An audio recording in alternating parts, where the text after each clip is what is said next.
The silence within Mercury was odd, a low hum that vibrated through his shape-shifted form. Outside, the alien landscape of Ophis bloomed with its bioluminescent flora, the rain ever-present.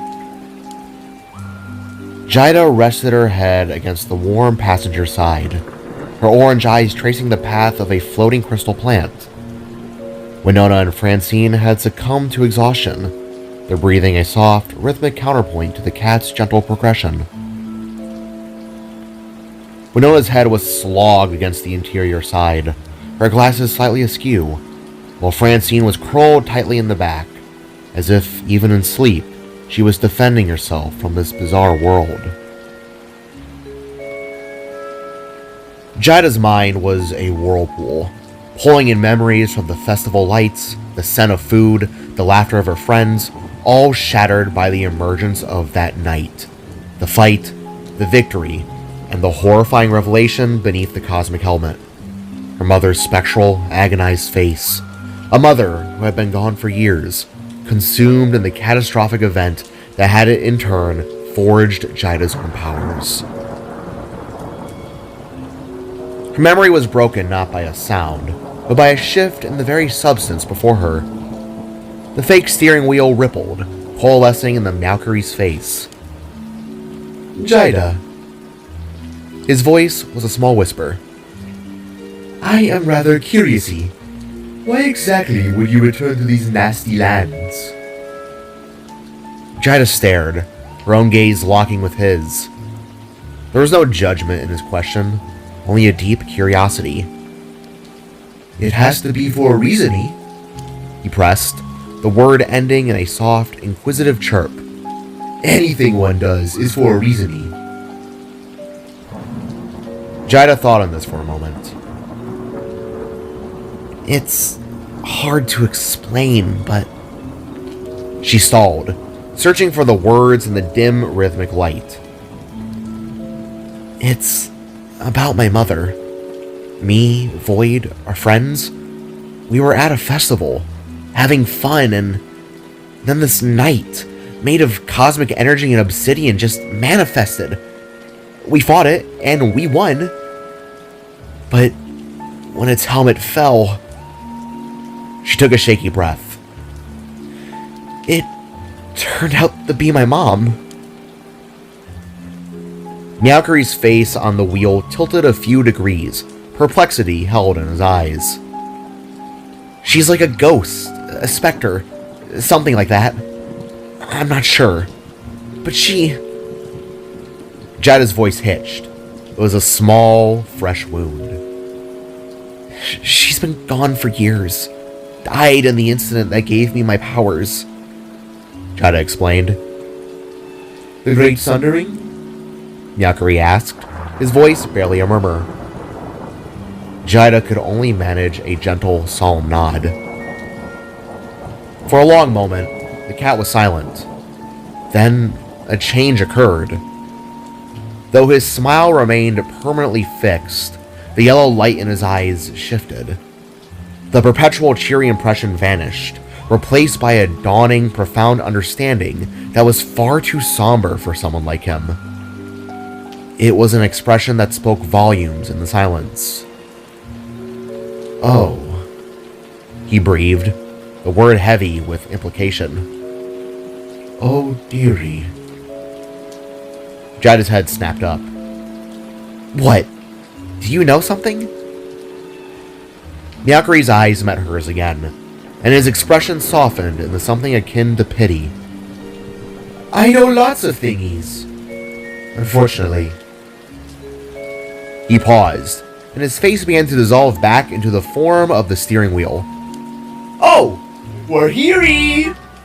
he boomed, his voice snapping back to its usual manic level. Before anyone could process the sudden shift, the entire cabin of the car seemed to convulse. The walls flexed, and with a sound like a dismissive cough, Mercury expelled the passengers. Winona and Francine yelped in unison, jolted from deep sleep to rude awakening as they tumbled unceremoniously onto a carpet of wet grass. Jaida managed to turn her stumble into an awkward, skidding landing. Hey! What the hell?" Francine spat, pushing herself up and brushing dirt from her clothes, her expression unhappy. Oh, my glasses! Winona grumbled, patting the ground blindly until her fingers closed around the frames. She shoved them back on her face, sharpening the world in the focus. Meowkery, now in his normal cat form, giggled maniacally and adjusted the small backpack strapped to his shoulders. He bounded a few paces forwards before spinning around, arms thrown wide in a gesture of immense pride. "Welcome to the Catty Shacky!" he declared, presenting the structure behind him. True to its name, it was indeed a shack. It was an old two-story cabin built in a triangular A-frame design that would have been common back on Earth. Here on Ophis, it was something more. Nature had thoroughly embraced it. Moss and unfamiliar trumpet-shaped blossoms blanketed the warm red walls. Vines, heavy with growing berries, snaked up the support beams of the roof, and the windows were old with ancient grime. Yet, despite its dilapidation, it emanated a strange, weary warmth. "Come inny, come inny! The rainy is not goody, not goody!" Meowkery chanted, bouncing towards the heavily overgrown front porch. The girls glanced at the cloudy sky, but followed without argument. Whoa. Winona huffed, not in disgust, but in awe, already raising her camera to capture the eerie, beautiful sight. You live in this dingy old cabin? Ugh.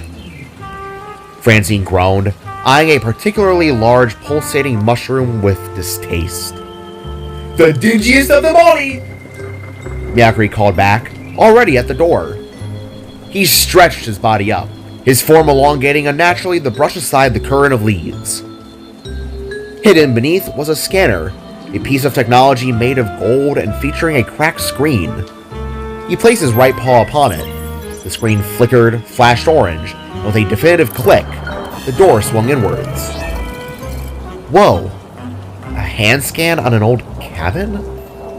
Jaida asked, her curiosity overriding her earlier somber mood. Meowkery retracted his arms and turned, ushering them in. "Nasty placey requires much defensey!" He then bounded inside, his form disappearing into the gloom. After a shared look of unease, the three girls entered. The interior was a marvel of chaos. The main room was large, with high, angled ceilings. The air was warm and carried the scent of old wood. 3 worn, brown leather couches were arranged in a circle in the center, facing each other. A wooden staircase to the back led up to a loft, its edge guarded by a simple black railing. Beneath the stairs was a compact kitchen, dominated by a bar with rusted appliances, including a dishwasher that looked like it hadn't run in a century. But it was the rest of the space that commanded attention. The left wall was a sprawling shelving unit and a large table, both buried under a breathtaking array of random tech, gadgets, and machine parts. Wires snaked across the floor like metallic ivy. Half-assembled creations, whose purposes were utterly unfathomable, sat on every available surface. The floor was also covered in 2 large teal-green rugs, and dim, warm light emanated from mismatched fixtures, glinting off copper coils and glass valves. "Wow, you live here?" Jaida asked, her voice hushed with a new kind of wonder. Meowkery leapt onto the central table, one between the 2 couches. He then shimmied out of his backpack and emptied it. A cascade of components, packaged snacks, and several smooth blue-glowing metal spheres clattered onto the surface. "Been my homie for a longy time. Hope you don't mind the messy. I've been very busy." Francine took a seat on the nearest couch, wincing as the ancient leather crunched protestingly under her. "Oh, pieces, please," she huffed, sinking into the cushion despite herself. Winona sat opposite to her, her eyes wide behind her lenses, already cataloging the insanity. Jaida then picked up one of the strange glowing orbs. It was cool and heavy in her hand. Busy? With what? Collecting scraps? "Crafting!" the cat said proudly, plopping down on the couch next to Francine, who immediately scooted to the far corner with a glare. "Crafting? You're building stuff?" Winona asked, reaching for one of the identical orbs on the table. She turned it over in her hands, her thumb absently tracing its surface. Her fingers then slipped into a nearly invisible depression. It beeped, a single, soft, ominous sound. 4 pairs of eyes widened in unison, Winona's face paling. "Oh! Oh! Oh! Oh!" she gasped, holding the now activated device away from her body as if it were a venomous insect. "Don't press it!" Myakuri shrieked, his tail lashing out. In midair, it morphed, becoming that of a hand that snatches the orb from Winona's trembling palms. With a movement too fast to follow, he pivoted and hurled it through the grimy center window. The subsequent crack of breaking glass was immediately swallowed by a deafening whomp of blue force. The cabin shook violently, a shower of dust and dead insects raining down from the rafters. A wave of heat washed over them, followed by the smell of ionized air. Outside, a brief miniature light bloomed and died. "You built a bomb! You dumped bombs in front of us, you idiot!" Francine shouted, her voice cracking with adrenaline-fueled fury as they all struggled to catch their breaths. "Me no idiot! Me very smart, meow meow!" Myakuri retorted, his form bristling. "All this junkie is to combat the WRAITHS, and to save my—" He stopped. The anger bled from him instantly. He paused for a long, heavy moment, his inflated posture deflating. And then he simply sat down on the couch, his wide eyes staring at nothing. The sudden silence was more alarming than the explosion. The 3 girls stared at him, the shared fear morphing into uneasy curiosity. Jaida was the one to finally break the quiet, her voice gentle but firm. "Savior, what?" Myakuri glanced at each of them in turn. Francine's simmering anger, Winona's shocked curiosity, Jaida's empathetic intensity. He closed his eyes, a profoundly weary gesture that was jarringly at odds with his perpetual smile. He took a deep, shuddering breath that seemed to carry the weight of eons.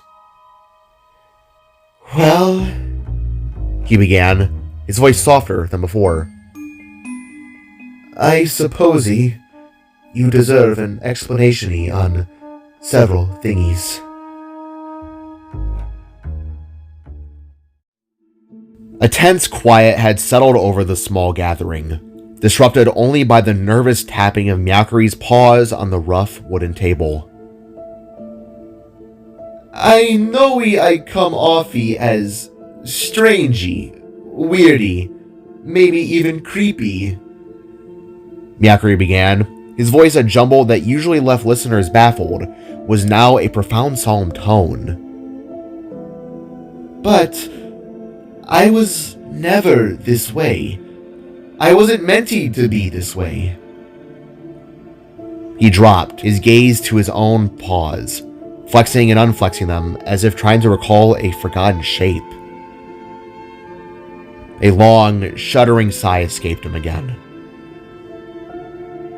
"A longy time ago, before the Great Sundering, the WRAITHS enacted upon experimentees to see if they could get Warnog's soul into another being, a way for faster extraction, to revive him."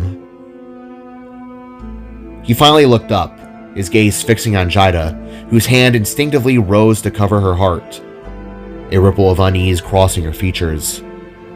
The name Warnog had become almost like a trigger word for her. "They would take elements from Warnog's husk, blood, tissue, and embed them into other beings." Myakuri continued, a chilling clarity washing over his words. "Fellow WRAITHS, the people of Ophis, animals, and, well..." He closed his eyes, a flicker of pain evident even through his speech. "Me and my family." The words were spoken with a stark, uncharacteristic flatness, devoid of his usual verbal quirks.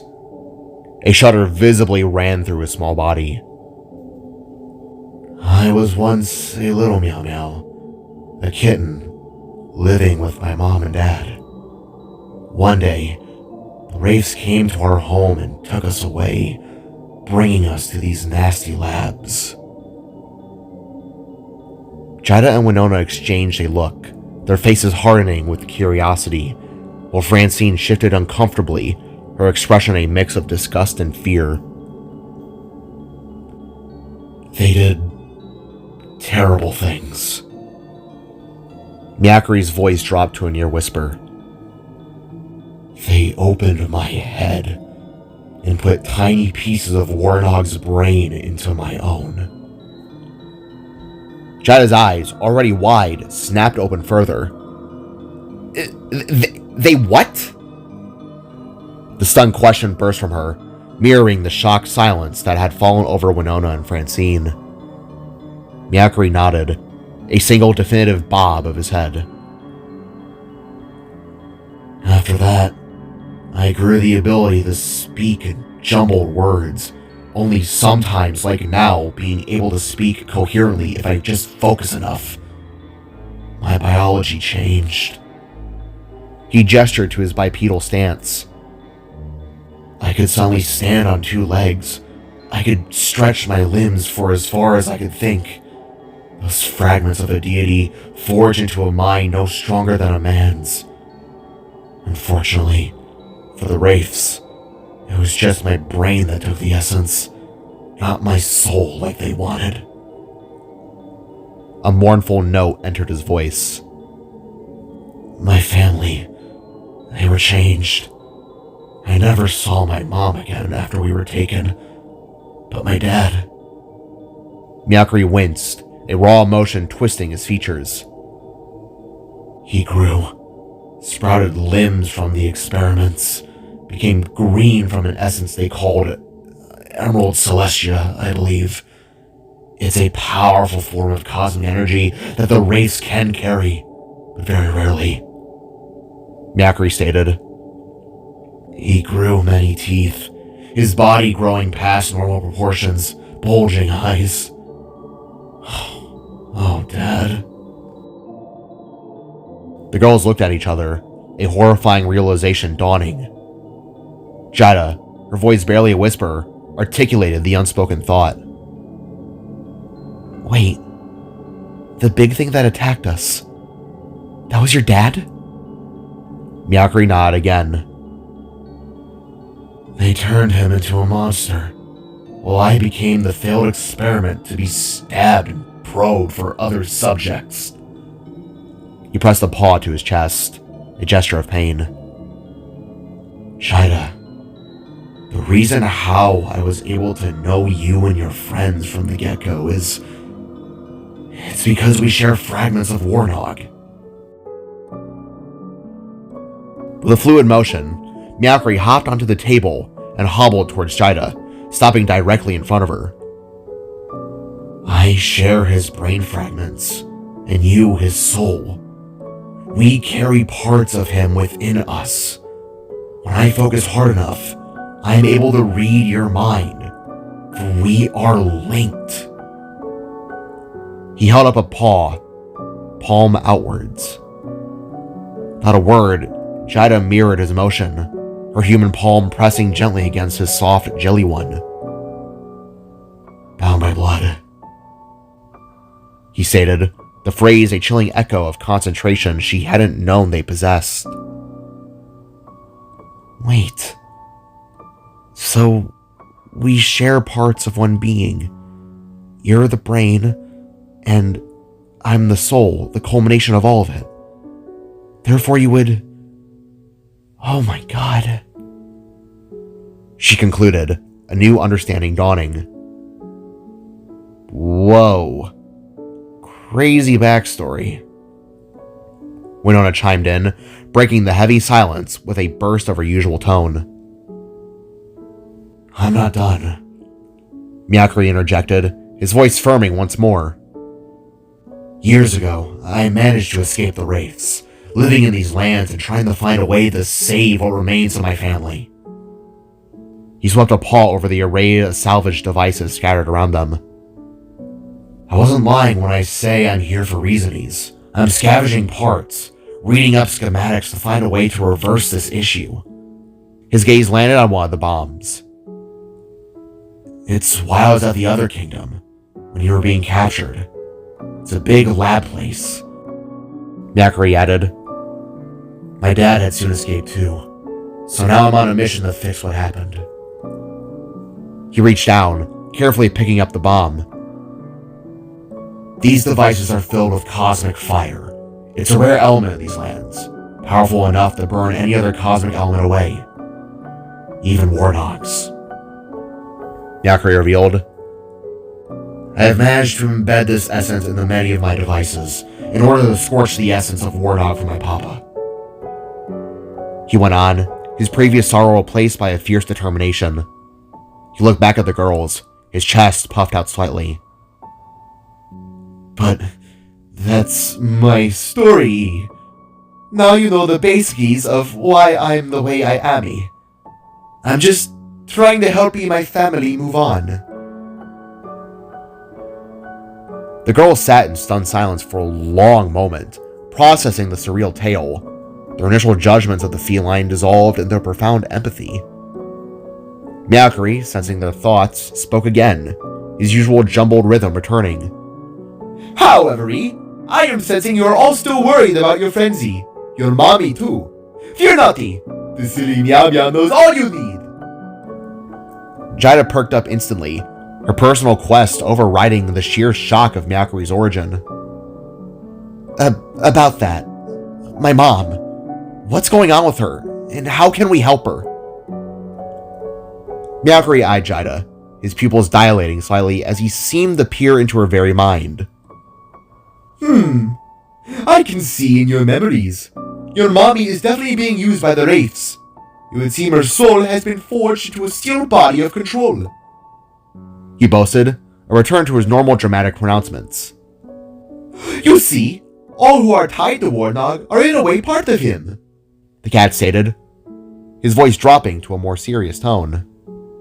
When your mommy died in the Sundering, her soul and many others were attached to the very energy that took them, binding her to the deity. The wraiths must have taken her essence in order to create a lore, a reason for you to come and stay here. Ah, brilliant-y. Disgusting, but brilliant-y. Jaida leaned in, her voice hushed with urgency. How do we reach her then? Do you know where she could be? Macri tilted his head, his whiskers twitching. Well, if she is what I think her to be, she is more than likely stationed by Father Naj's side. If so, that is in the center of Ophis, where the great Longie resides. Jaida nodded gently, absorbing the information. Francine, however, looked bewildered.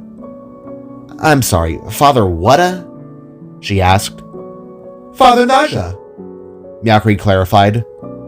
He is the head of what Ophis calls the Dynasty, a family of hierarchies that worship Warnog and control the Landies. These are the wraithies that made me this way. He paused, letting the weight of that statement hang in the air. To reach the center of Ophis, you must pass through its rings. Right now, we are on the outskirts, home of the machinies and the abandoned beings. The cat boomed. Each ring has a housey for every member of the dynasty. Macri continued, shapeshifting in the multiple manner shapes. They control each ring in their own way. It is very difficult to pass these rings, as the only passage through is their own houses. Winona leaned in, intrigued despite the danger. Own houses? Macri nodded. The only way to reach the next ring is to pass through a dynasty member's housey, a large mansion designed in their own unique way. If you wish to reach your mom, you've got a long road ahead of you, he explained. To pass through, you must either be blessed by the wraith or take their essence for your own. Given what you have inside you, Jaida, these wraithies will kill you. Jaida looked down, a wave of nervous dread washing over her. Well, How many houses are there? Francine asked, her voice tight. 6 in total, the 7th being the Great Longie, Meowcree declared. Since we are on the outskirtsy, that means the house you will have to pass is the one of Brother Hexy. He is a nasty scientist, the one who is in charge of most of the experiments. He was the heady of me. Jaida looked down, the immense challenge ahead suddenly stark and terrifying. I see, she whispered. Meowcree nodded once again. Hey, like I said, this is a nasty placey. But we should focus on finding your frenzy. He offered a small, comforting purr then. After thatty, we can find your mom. I don't know as to how we yet, but if I know how to save my dad, then surely we can save her. Jaida looked up, a faint smile gracing her lips. I'm sorry for being mean to you before. I had no idea. The apology was heartfelt, born of newfound understanding and respect. Don't worry, Meowcree replied, waving a paw dismissively. It was understandable. Wait. Francine barked, scrambling to her feet so fast that the couch nearly tipped. She thrust her arms out, palms spread, facing the small, fat feline figure. You can't be serious! We can't focus on that! We have to find the others and, most importantly, find a way back home! Her voice was strained, threatening to crack. Unfortunately, the only way back home is through the Great Longie, my fellow ready? He sighed, a sound like dry leaves skittering across the pavement. This whole kingdom is cursed.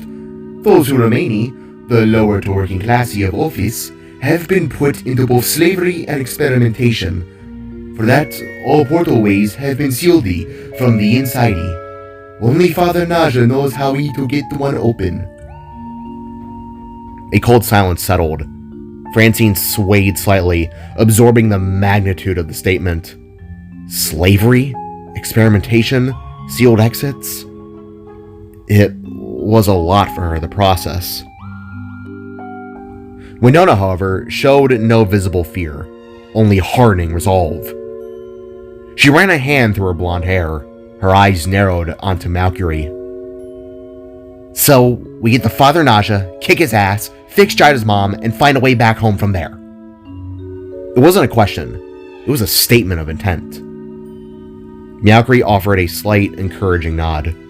No, absolutely not! Francine growled, the panic finally overriding her composure. Her hands dropped to her sides, clenching in the useless fists. Winnie, I mean, Winona, remember what Voyd said? We're screwed on our own. We don't have powers. You could die here. You could die. She grabbed at Winona's shoulders, her fingers digging in. We're not cut out for stuff like this. Remember when Lotus took us? It's the same thing, just on a much grander scale. We'll die. Toonie, me, you, everyone. Jaida rose slowly, her movements deliberate, drawing the attention of everyone in the small space. Her expression was grave, but her voice was steady, a low anchor in Francine's storm. Well, I'm not going to let that happen. Nor is Voyd. She met Francine's wildly desperate gaze beneath her bangs. I'm sorry, Francine, but I think you know as well as I do that we're stuck in this together, whether we like it or not. Winona then stood too, her posture mirroring Jaida's newfound stance. She gave a harsh, humorous laugh. Haven't we always been in a way? She asked, her eyes distant. Since the incident? Your mom, my mom, Coco's, Ellie's brother, Toonie's scars? Winona pushed Francine away and reached up, her fingers closing tightly around the delicate shell of her pearl necklace. You're not the only one who was affected by this crap. Father Naja, he's the head honcho of this warnog nonsense, right? She directed the question at Meowcree, who confirmed it with another slow nod. Then I'd say we throw fire back at him, at this whole family that ruined our own. The Nona boasted. Winona! Francine pleaded, her voice barely a whisper now, broken by the sheer force of her resolve. Shut up. Winona's voice was a low, dangerous growl, laced with years of anger. You have no say in this. She took a step towards Francine, the air between them turning icy. You weren't affected by that night. You don't even know what it's like to live with that kind of pain. The word struck Francine like a physical blow. Her face paled, and she instantly recoiled, dropping her gaze to the floor, her previous panic replaced by a stinging shame. Winona ignored her pain, turning her gaze instead to Jaida. Let's find our friends, save your mom, and show these monsters that they mess with the wrong planet. Jaida gave a firm nod, instantly falling into an angered expression. I'm still sensing Voyd on the other side of the island, she spoke, pointing vaguely behind her at the wood-paneled wall. Not sure how we're going to reach him. It could take hours on foot. Meowcurry suddenly perked up, his ears swiveling. Wait, he's that way? He then bounded past the girls, scaling the small, rickety set of intense stairs 2 steps at a time. He arrived at an upstairs window and peered through a mounted telescope.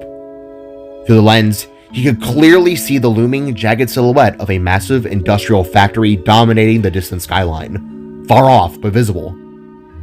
Oh yesy, looks like the prophecy can be in our favor. He chirped, sounding entirely too thrilled given the recent conversation.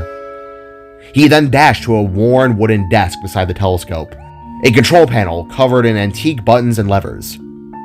Why do you say that? Winona demanded, suspicion replacing her anger. Meowcurry beamed, throwing his arms wide like a crazed ringmaster. My fellow Kit Kats, my catty shacky is more than a shacky. He clicked a large, ornate button. With a deep, resonant groan, the structure they were standing in began to shift. The floor beneath their feet trembled violently, and the sound of grinding metal erupted from below. The girls gasped, grabbing onto the nearest pieces of furniture for balance. It's unmovable, catty shacky, Meowcurry announced triumphantly. Beneath the structure, thick, rusty wheels extended, dropping heavily onto a set of twin metal rails, train tracks the girls had completely failed to notice when entering the dilapidated building. Ophis is filled with railways, so I turned my homie into a movable cart to get around easier. Meowcurry boasted, his voice barely audible over the mechanical protest of the shack. He grabbed a heavy lever, and with a final aggressive pull, the air filled with a screech of metal on metal, and the house lunged forwards with a sharp, hard jerk, throwing all 3 girls off balance and slamming them against the walls. To the house of Hex we go! Meowcurry cried, his tiny voice ringing with manic joy as the shack turned rail car blasted off into the wilderness of Ophis.